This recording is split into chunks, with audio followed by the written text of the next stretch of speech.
Talk 49. Budapest Blues. I never liked football, but there I was at a match. England versus Hungary. I liked Budapest very much. Vienna, where I lived, was not far away. The match was boringly slow, but I cheered with the rest when England actually scored. Otherwise, the whole thing was a waste of good time. The game finally finished. England had won. Now it was time for a very long night in the Budapest that I knew. But there was one little problem. A Union Jack. And this Union Jack almost cost us our lives. It happened going back to the coach. Our coach was parked in the middle of a big open space. And this big open space was full of Hungarians. They were hanging around and not very friendly. And two of our group, two very proud Brits, were waving their Union Jack. The Hungarians were showing their feelings, angry and looking for trouble, very, very menacing. Then came the loud black ugly whistling. The Hungarians wanted the flag. Things had turned very rough. Grabs were made for the flag, but we managed to get back to the coach with the flag. We were quickly on board. Then came the missiles. Bottles, cans and stones and so on.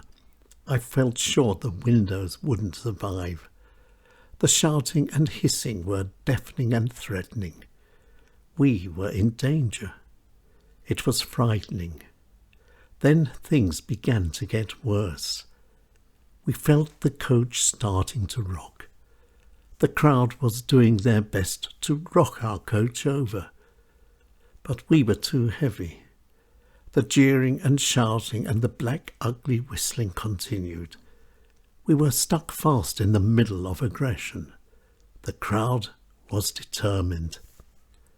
Then, not a moment too soon, an army of long black leather coats came out of the shadows. Then, as if following an unspoken command, the crowd started quietly dispersing.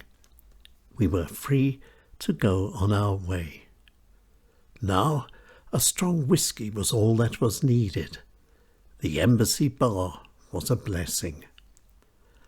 My first scotch was a triple, the next two as well. I got talking. Had they been to the match? Certainly not. Meanwhile, at the other end of the bar, the two with the flag were being toasted as heroes, saving the flag and all that. Stupidity? Next day, on the way home, the two with the Union Jack took their seats at the back of the coach. The Union Jack at full mast across the back window. The victorious English on their way home.